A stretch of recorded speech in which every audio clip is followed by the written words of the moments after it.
Hey guys, so we're going to be talking about graphing polynomial functions and talking about the zeros and multiplicity of the graphs. So the zeros, it's the points at which the function intersects the x-axis. Okay, remember zeros, it's the same thing as roots, x-intercepts, solutions, they all mean the same thing. All the words mean the same thing.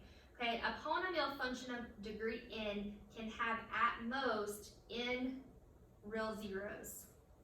An even degree polynomial has an even number of zeros or no zeros. An odd degree polynomial has an odd number of zeros. Okay, so since we're graphing here, you want to make sure that you either have a graphing calculator or you go online to desmos.com and graph the function. So you would type that in just as you would type in on your y equals on your graphing calculator. And so you want to graph it, and we want to figure out what these points are. And so it looks like we have a point right here. About here. You just try to graph it as best as you can.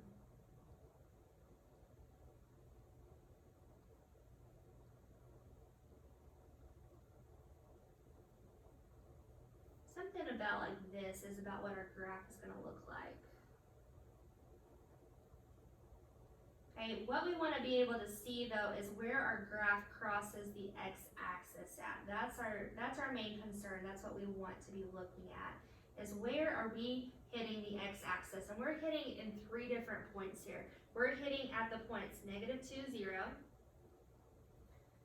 0, 0, and 1, 0.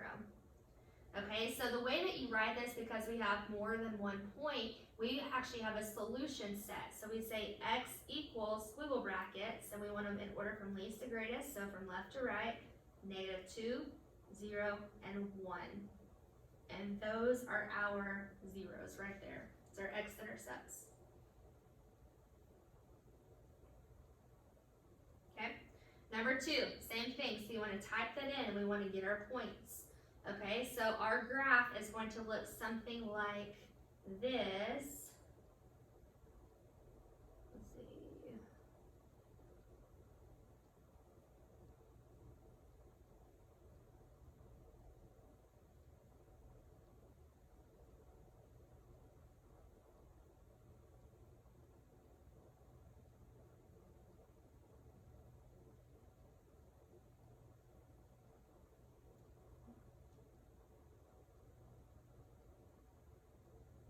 Looks almost like an M.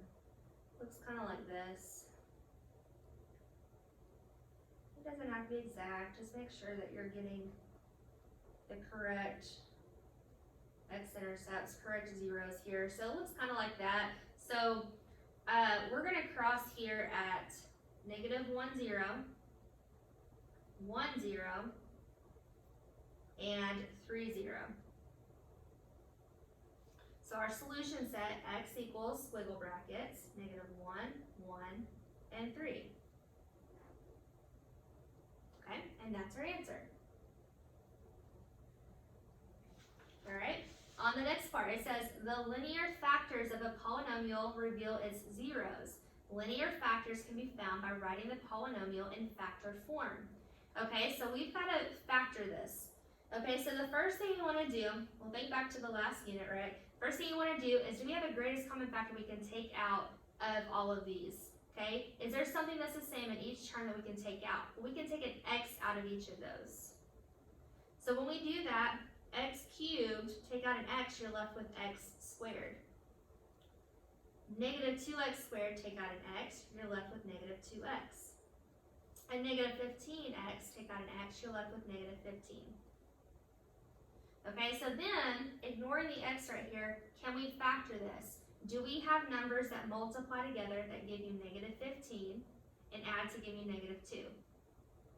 Okay, well, you could have -5 and 3. So this x up here, we just pull down, and we have x minus 5 and x plus 3. 5 and 3, multiply to give you negative 15. Negative 5 and 3, add to give you negative 2. Okay, this is our factored form here. Okay, so now what you want to do is you want to set each of these equal to 0. So we have x equals 0. We have x minus 5 equals 0, which turns into, when you add this over, that turns into x equals 5. And we have x plus 3 equals 0. And when you turn that into, subtract the 3 over, you get x equals a negative 3. Okay, so we're solving this right here. So we did this in the last unit. Okay, so what our zeros are, it's actually what you get right here when you get x equals. That part is the zeros. So our zeros, in this case, our solution set, because you want them in order from least to greatest, is negative 3, 0, and 5. Okay, so if you were to graph this, that means that that graph would cross the x-axis at negative 3, 0, and 5. Okay, so flip over to the other side. Let's talk about multiplicity. Okay, the multiplicity of a 0 is equal to the number of times its corresponding linear factor occurs. So how many times did, what's the exponent on it is basically what it's asking for. Okay, so they want us to write this in factored form. Okay, so first, we have a greatest common factor of x, so we want to take that out. X cubed, take out an x, you're left with x squared. Negative 6x squared, take out an x, you're left with negative 6x. 9x, take out an x, you're left with 9. Okay, so then you want to factor this part right here in parentheses. So what multiplies to give you 9 and adds to give you negative 6? Well, negative 3 and negative 3. So this x we just pull down. We have x minus 3 and x minus 3. Okay, well, when the same thing occurs twice, we can just say that's to the power of 2. So you can actually rewrite this to say x, then x minus 3 to the power of 2. Okay, because this part right here is to the power of 2, the multiplicity, it occurred twice. Okay, this one doesn't have an exponent on it, so it only occurred once. Okay, so it says, what are the zeros in their multiplicity? Okay, well, this one right here, you'd set that equal to 0, so we have x equals 0, the multiplicity of that is 1.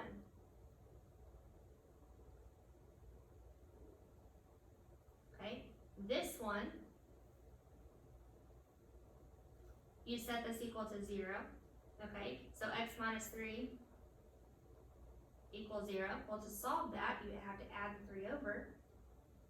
So you have x equals 3. So our 0 is x equals 3. And our multiplicity is 2 because it has an exponent of 2.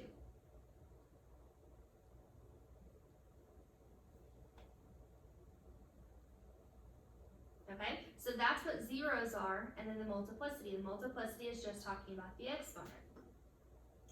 Okay, now let's talk about how the multiplicity affects the graph.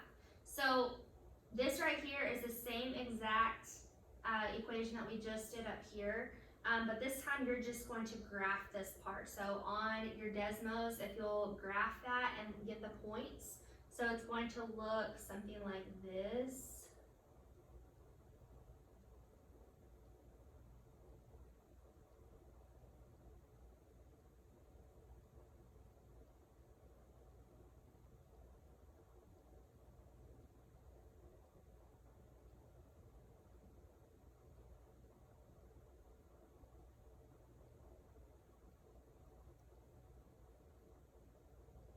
Okay, it's gonna look something kind of like that. So if you notice our zeros here, we have 0 and 3, okay, so that's the same thing. Okay, what we're gonna talk about is how this, when your 0, okay, if the multiplicity is odd, then the graph is going to cross at that 0. So on our 0 of 0, our multiplicity was an odd number. So notice how it crosses through that number, okay? But if the multiplicity is an even number, then the graph is going to bounce at that 0, okay? So like on 3, the multiplicity is an even number, it's 2, so it bounces. Okay, so this is a cross and this is a bounces. Okay, so what we're looking at is we're going to do examples of these without actually having to look at the graph and know what the effect is going to be. Is it going to cross or is it going to bounce?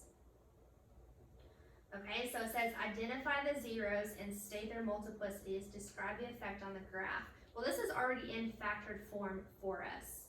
Okay, so for this one right here, our zero, well, if you set that equal to 0 and solve, so x plus 7 equals 0, you solve that, you're going to get x equals -7. So our 0 is -7. The multiplicity, the exponent, is 2. 2 is an even number, so the effect is going to bounce. Okay, so it would bounce just like this one right here. The next one, 2x plus 1. So 2x plus 1 equals 0. So to solve that, subtract 1 over, divide by 2. So x equals -1/2. It doesn't have an exponent on it, so the multiplicity is 1. 1 is an odd number, so the effect, it crosses.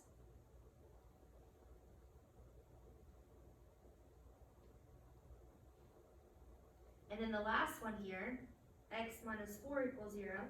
You add 4 over, so x equals a +4. The multiplicity, what has a power of 3, that's an odd number, so it's going to cross. And that's all you do to fill in the table. Okay? Number 7, it wasn't in factored form first, so we actually have to get it into factored form first. Okay? So a greatest common factor we can take out of all of these, well, each of them have an x squared in it that we can take out. So x to the 4th, take out an x squared, you're left with x squared. -2x cubed, take out an x squared, you're left with -2x. -8x squared, take out an x squared, you're left with -8. Okay, then we want to factor this part. This x squared, we just pull it down. What multiplies give you -8 and adds give you -2? -4 and +2. So x minus 4, x plus 2. Now it's in factored form. Okay, so if we set each of them equal to 0, x squared equals 0. So that means we have a 0, a 0. The multiplicity on that, the exponent is 2. The effect, well, the multiplicity is an even number, it's going to bounce.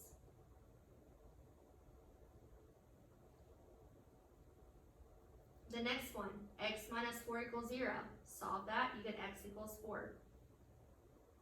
The multiplicity, it doesn't have an exponent, so it's 1. The effect, it's an odd number, so it crosses. The next one, x plus 2 equals 0. Solve that, you get x equals -2. The multiplicity doesn't have an exponent, so it's 1. Effect, it's an odd number, so it crosses.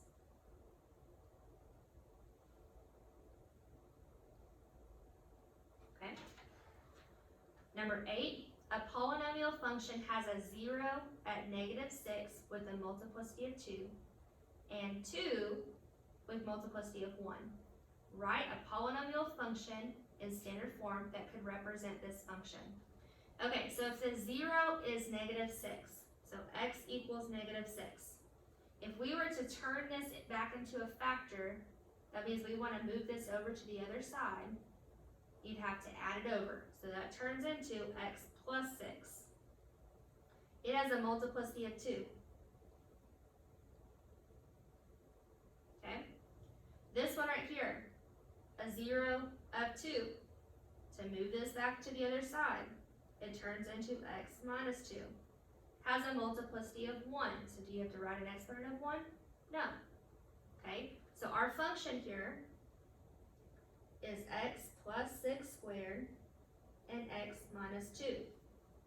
Okay, but we want to simplify this down because they want it to put in standard form. Okay, so to do that, remember on your reference sheet, okay, it's the very top part on your reference sheet, how to do this, how to do a binomial to the power of 2. Okay, so you do x, or this first term to the power of 2, so it becomes x squared. Then it's plus, you multiply these two together, so 6 times x, and you also multiply it times 2, so 12x. And then you take the second term and square it, which is 36. Okay, so that's this first part. Now we still have to multiply this part times x minus 2. Well, to do that, we're just going to have to FOIL. Okay, we talked about this earlier in the unit. So x squared times x is x cubed. X squared times negative 2 is negative 2x squared. Then we've got to do the next part. 12x times x is 12x squared. 12x times negative 2 is negative 24x. And then we've got to do this part right here. 36 times x is 36x. 36 times negative 2 is negative 72. Okay, and the very last piece here to make sure it's in standard form is you want to combine like terms and simplify this down. So f of x equals, we don't have any other x cubes, so we'll pull that down. Okay, we do have negative 2x squared and 12x squared that we need to combine together. So that becomes a positive 10x squared.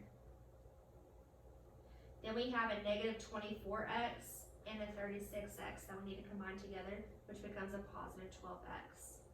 And that negative 72, we just pull it down. And that is our final answer.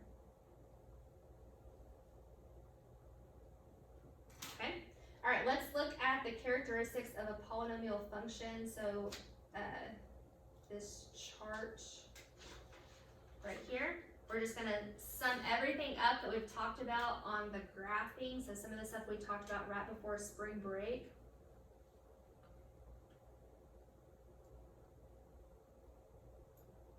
Okay, and all of this is gonna be based off of this equation right here. Okay, so the first thing we wanna do is we want to graph this. Okay, so when you graph it on your Desmos, it should look something like this. Let's see, 1, 2, 3, 4.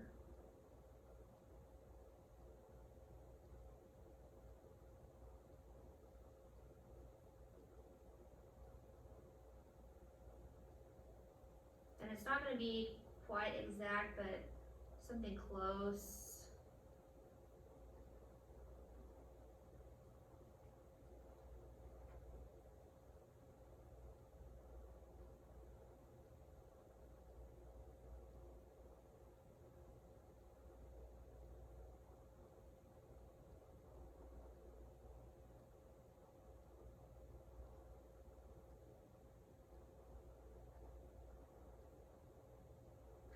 Something like this, what your graph should look like. Okay, so remember talking about the turning points. Remember the turning points is when you change directions. So here and here, okay? Our relative maximum right here, relative max, is gonna be about negative 3.15, comma, 3.08. Okay, so something close to that. This is our relative maximum. I'm gonna write relative maximum so you remember what we're talking about. Okay, our relative minimum is this point down here.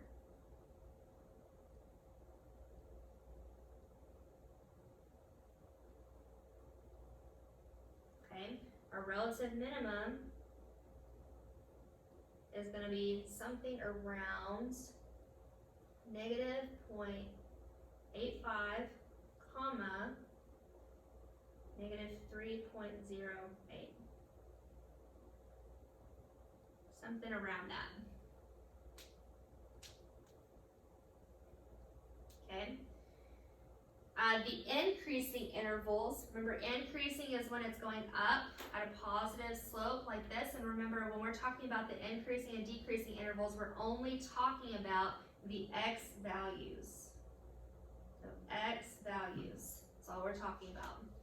Okay, so in this case right here, it's increasing. This arrow means it's going to keep going, so from negative infinity up to our x value of our relative maximum is negative 3.15. So it is increasing from negative infinity to negative 3.15. Okay, then it starts decreasing right here from negative 3.15 to negative 0.85. So negative 3.15 to negative 0.85. Then it starts increasing again from negative 0.85 to positive infinity, because this keeps going, so it's going to hit all of our positive x values. So negative 0.85 to positive infinity. Okay, our domain, well, we have arrows going in opposite directions, so it's going to hit all x values, so this is all real numbers. Range, same thing, we have an arrow going down and one going up, so it's in all real numbers, it's hitting all y values. So x values, y values. Okay, the parent function, the original function, well, this is an x cubed, so it's f of x equals x to the power of 3. The end behavior is talking about what, as x approaches positive infinity, so as it's on the right side of the graph over here, okay, as x approaches positive infinity, f of x approaches, what's it doing? What's the y value doing? It's going up, so it's approaching positive infinity. Okay, then we look at the other side of the graph. As x approaches negative infinity, f of x approaches, well, on this side of the graph over here, it's going down, so it's approaching negative infinity. Okay, and then the last thing here are our zeros. Where is our graph crossing our x-axis? Okay, it's crossing at negative 4, negative 2, and 0. Okay, so this sums up everything that we have talked about on graphing polynomial functions.